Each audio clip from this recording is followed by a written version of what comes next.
Karibu mtazamaji wa Marhaba Online TV na karibu katika kipindi maalum ambapo leo hii tumepata mgeni na tutazungumza naye, lakini kwa uchache tungependa umtambue mgeni huyu ni nani. Naam, kitambulishe. Nashukuru ndugu mwandishi, mimi naitwa Dr. Mohamed Ali Suleiman, ni mwakilishi wa jimbo la Mtambwe kwa hivi sasa katika kisiwa cha Pemba, kaskazini Pemba. Naam, Dr. Umeelewa. Tumebakia na muda mchache sana kwenda kwenye uchaguzi mkuu ambapo naamini mpaka sasa umetangaza azma ya kwenda kutetea kiti chako cha Mtambwe. Unalitazamaje swala hili na mikakati yako kwenda kutetea nafasi hii wakati tunaelekea uchaguzi mkuu? Ni kweli kwa sababu chama chetu kimeshatamka rasmi kwamba ni muda wa kujiandaa kuingia kwenye uchaguzi. Kwa hiyo na mimi nikiwa miongoni mwa wanachama mwenye kwa mujibu wa katiba yetu nina haki ya kugombea. Kwa hiyo nimetia nia ya kugombea tena jimbo la Mtambwe. Tukumbuke kwamba mimi niliingia kupitia uchaguzi mdogo ambao ulifanyika Oktoba 2023. Kwa hiyo mpaka leo ni takriban mwaka mmoja. Kwa hiyo kiujumla ni mwaka mmoja na nusu. Kiujumla nimejipanga vizuri, na niliyojipanga ni yale ambayo niliwaahidi wananchi, kwa sababu wakati naomba ridhaa yao kipindi cha mwaka 2023 niliwaahidi baadhi ya mambo. Jambo moja kubwa ambalo niliwaahidi, mojawapo ilikuwa ni kuanzisha mfuko wa dharura kwa ajili ya kuwasaidia wanajimbo, na zaidi mfuko huu wa dharura ulikuwa umelenga kuwasaidia wananchi wa chini katika mambo madogo madogo, yakiwemo usafiri wa gari kupeleka wagonjwa hospitali. Kwa mwaka mmoja hivi sasa takriban tumeshapeleka wagonjwa, pamoja na uchache wa rasilimali tulizonazo. Hatuna gari la kubebea wagonjwa. Tayari nimeandika mradi wa kuomba hilo gari, lakini gari tulizonazo tumepeleka wagonjwa 500 plus katika kipindi kimoja. Kufahamu au anataka kujua ni kwa namna gani uliweza kuanzisha mfuko huu wa jimbo na wazo hili lilitoka wapi, na je, mifuko hii ya jimbo, utafiti wetu unaonekana si kama majimbo mengine ipo. Uthubutu huu ndani ya mwaka mmoja ulitolea wapi? Mfuko huu kwanza wazo lilikuja baada ya kuona changamoto katika jimbo letu. Kama unavyojua jimbo letu jiografia yake kidogo ni tofauti na majimbo mengine. Lina sehemu tatu: kusini, kaskazini na barabarani. Kwa hiyo wananchi wamekuwa wakipata shida sana kwenye mambo mawili: kuifikia hospitali ambayo ni takriban kilomita 15, hospitali ya wilaya. Kwa hiyo tukaona ipo haja ya kuwasaidia wananchi angalau kwa kidogo kuweza kuzifikia hospitali, kupunguza gharama. Lakini pia yapo masuala ya kijamii yanayotokea. Wananchi wengi wamekuwa wakiwalalamikia viongozi kwamba hawafiki kwenye jamii na wala hawawaoni mpaka kipindi cha uchaguzi. Tukasema ipo haja ya kuwafika wananchi, kuwapa angalau ubani, wahisi kwamba sisi ni miongoni mwa wao, tuko nao pamoja. Hatuwahitaji kipindi cha kampeni na uchaguzi tu, lakini tuko nao kwa raha, lakini pia na misiba inapotokea. Imekuwa ni mara ya kwanza na nyamu ya kwanza kuingia kwenye harakati za kisiasa. Tunafahamu alikuwa mhadhiri chuo kikuu. Utofauti wake nje na kwenye siasa na uongozi, unaona kitu gani? Kuna changamoto zozote? Changamoto zipo, lakini wataalamu wanasema bila changamoto huwezi kufanikiwa. Kuna tofauti kubwa baina ya siasa na taaluma. Taaluma ni eneo ambalo unatumia ujuzi wako katika kuwafundisha watu zaidi, lakini katika siasa ni eneo ambalo unakutana na jamii zaidi. Kwa hiyo unabidi ujishushe chini kwa wananchi, uwasikilize changamoto zao, upokee simu zao. Changamoto ni nyingi, hasa ukizingatia mazingira ya jamii yetu ambao wengi, asilimia kubwa, ni maisha duni. Kwa hiyo kuna changamoto kwa mtu ambaye ametoka moja kwa moja kwenye akademia na akaingia kwenye siasa, anakuta kuna utofauti, na asipokuwa makini anaweza kuona kwamba huku hakufai. Lakini sisi tunasema, binafsi mimi nasema kwamba sisi ni sehemu ya jamii. Kama sisi hatuwezi kuisaidia jamii ikapiga hatua, basi hatuwezi kuwa katika elimu, kwa sababu elimu ni moja ya nyenzo ambayo imwezeshe kuwasaidia wananchi. Kwa hiyo ni hatua moja, lakini pamoja na kwamba na changamoto, lakini tunaenda mbele. Tumekuwa tukitembelea mara kadhaa kisiwani Pemba na zaidi kwenye majimbo haya, tumekuwa tukiona changamoto kubwa ambazo zinakabili wananchi, na hivi karibuni nilipata kushuhudia kwenye baraza la wawakilishi ukitetea au ukisimamia hoja namna changamoto ya jimbo lako. Hali halisi ya wananchi wanaonekana ni masikini sana, wenye changamoto nyingi. na inaonekana wengi wao wanaamini kwa mbunge na mwakilishi atamaliza shida zao. Mazingira ya aina hii unayafesi vipi, unakubaliana au unapambana nao vipi mazingira haya? Jambo hili ndugu mwandishi, kihistoria yake tunasema sisi kwamba limetoka nyuma, kwa sababu anayetakiwa kutoa huduma za kijamii ni serikali. Serikali iliyoko madarakani ndio inatakiwa iwawezeshe wananchi kupata elimu, iwawezeshe wananchi kupata matibabu bure, iwawezeshe wananchi kuweza kufikia huduma nyingine, kupata zile social basic needs, chakula, makazi, mlo wake wa angalau mara 3 kwa siku, lakini aweze kujenga, aweze kupata na mambo mengine.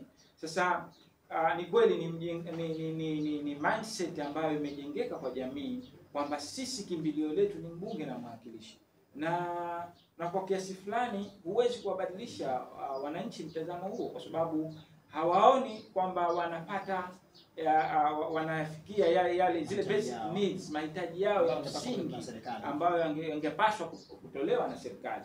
Kwa hiyo manake hatua nyingine inayofuata ni kumtafuta yule ambaye anaweza kuwasaidia. Wananchi hao wamekuwa wakihangaika huku na huku. Lakini pia sisi kama wawakilishi wa wananchi tunalo jukumu la kuwasaidia wananchi katika kutatua baadhi ya mambo hayo. Kwa sababu serikali pia kwa upande mwingine ukija kuangalia hawataweza kufanya kila kitu. Lakini sisi tuweze kutoka. Mimi mfano katika jimbo langu nilivyoingia tu mwaka mmoja huu, nimetafuta miradi kwa wafadhili. Miradi mikubwa. Mfano tulikuwa tuna tatizo la mayatima katika kila jamii na katika kila eneo, ambao wengi wao wanakuwa katika hali duni za maisha.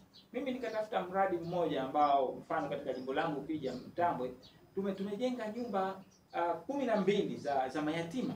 Nyumba hizi 12 ni mradi mmoja wapo. Alafu nikapata mfadhili mwingine wa kuandika concept, akakubali kunijengea nyumba 3 za mayatima. Kuna miradi miwili ambayo ina nyumba 15 ndani ya mwaka mmoja, ambazo mradi wa nyumba hizi mmoja uko 70%, kwa sababu una phase 3. Tayari nyumba zimekamilika kwa phase ya kwanza, lakini phase ya pili ni ujengaji wa vitega uchumi, maduka na mambo mengine ambayo pia itakuwa chini ya ambayo yote itakuwa chini ya mayatima. Na wala si kwamba wanachukuliwa mayatima kuja kukaa. Kwa mujibu wa tulikokubaliana na mfadhili ni kwamba familia ya wale mayatima inapewa ile nyumba kama ya kwao, isipokuwa wao wataishi pale, watapewa ile kinua zile nini za kuwasaidia kiuchumi. Lakini pia aina ya tatu ya kuwasaidia kiuchumi, tunategemea kutengeneza mfumo wa irrigation, mfumo wa umwagiliaji maji kwenye masuala ya kilimo, ambayo pia itawasaidia. Ni kiujumla ni kijiji ambacho tumekijenga ndani ya mwaka mmoja. Kwa ni mmoja ya mradi ambao najisifia kwamba ndani ya mwaka mmoja tumeweza kujenga. Ndio haya nikasema kwamba pamoja na changamoto, lakini pamoja na serikali kwamba ndio mama, lakini sisi kama viongozi, sisi kama tunaowakilisha jamii, ukiacha kuwatetea katika mabaraza, katika mabunge, katika utengenezaji wa sheria na mambo mengine, lakini tunayo haki ya msingi kutafuta miradi hii kwa wafadhili ili tuweze kuwakwamua wananchi wetu. Tunaelekea ukingoni. Hebu tuambie, ikitokezea wananchi wa Mtambo wamekupa tena ridhaa na mara hiyo kwa miaka 5, unafikiria kufanya kitu gani ambacho kitaweka alama na kutokusahau umri wao wote? Kwanza mimi kwa muda huu nilisema, wakati naomba ridhaa ya wananchi, nilikuwa nawaambia kwamba naombeni munijaribu ili muone mwaka huu mmoja kama anaweza kuwasaidia. Sasa kama watanipa ridhaa tena, na naamini inshallah Mwenyezi Mungu akijalia wananchi watanipa ridhaa, ni kwamba nitajikita zaidi katika kutafuta miradi ya maendeleo kwa wananchi, kwa sababu ndio jambo pekee ambalo naliona linaweza likawasaidia wananchi. Miradi ya maendeleo inawagusa wananchi moja kwa moja.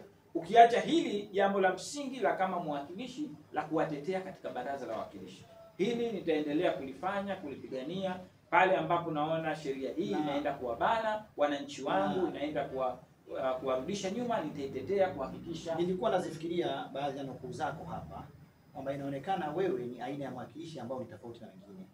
Hutarajii ama hutegemei sana kufanya maendeleo kwenye jimbo lako, labda kwa mshahara wako au kwa vitu vingine, lakini wewe una focus zaidi kwenye uandishi wa miradi. Akili hii au mtazamo huu ulifikiria kitu gani kabla kufikiria? Mtazamo huu umetokana na background yangu. Mimi nilikuwa mhadhiri. Kwa hiyo maana yake tunatakiwa tuitumie elimu tulionayo kuweza kuisaidia jamii. Kwa mimi elimu niliyokuwa nayo ni elimu ya kuandika, ni elimu ya tafiti, ya kufanya tafiti. Kwa maana yake sasa niitumie katika uhalisia. Tusiwe na elimu ya kwenye madaftari. Kwa hiyo hapa ndio naitumia elimu yangu kuandika miradi ili kuweza kuwasaidia. Ndugu mwandishi, nataka nikuambie kwamba mshahara hautoshi siku zote, kwa sababu sisi tuna extended family ambazo zimetuzunguka, jamii yetu iliyotuzunguka. Siku zote mshahara hautatosha, na ukitaka kuona mwanasiasa ambaye anafeli ni yule ambaye atategemea mshahara kwa kufanya shughuli zake yeye, lakini pia akafanya shughuli za wananchi. Hauwezi kufanikiwa. Kwa lazima uangalie ni namna gani unaweza kutengeneza miradi kwa kiasi fulani ambayo itawagusa wananchi, na ukafika kwa watu wenye fedha, kwa wafadhili ambao wanaona kwamba mradi huu wanaweza kukwamua wananchi, basi hao ndio wanaoweza kukusaidia. Na bahati nzuri tunao wafadhili hawa. Tuna embassy, tuna center nyingi ambazo zinatoa misaada hii. Kwa hiyo mimi nafikiria ipo haja ya sisi wanasiasa kwamba tufikirie nje ya box. Wanasema to think beyond the box, kwamba ni namna gani tunaweza kuandaa miradi hii midogo midogo ambayo itawagusa wananchi. Alafu serikali ikitoka, basi tutakuwa tumesaidia. Wakati tunaelekea ukingoni, labda una wito gani kwa jamii ya watu wa jimbo lako, hususan katika kuelekea uchaguzi wa chama ndani ya chama? Mimi nashukuru sana ndo kwa swali zuri sana ndugu mwandishi. Kwanza nimekuwa nikiwaambia siku zote wananchi wangu kwamba mara zote tuangalie, tupime kiongozi kwa kumsikiliza sera zake. Wote watakaokuja ni wanachama wetu, wote watakaokuja ni watu ambao wana sifa, kwa sababu chama chetu kimetushushia kwamba hawa wana sifa ya kugombea. Kwa kila mmoja ana sifa. Kwa hiyo kila atakayekuja tumsikilize kwa sera zake. Ana sera gani za kuweza kutupamua kutoka njia moja, sehemu moja kuenda sehemu nyingine. Tusichague kwa namna nyingine yoyote ile. Tuwasikilize, tuwapime kwa sera zao, halafu ndio tuchague kiongozi mmoja. Siku zote hatuwezi sote kuwa wawakilishi, hatuwezi sote kuwa wabunge, hatuwezi sote kuwa madiwani.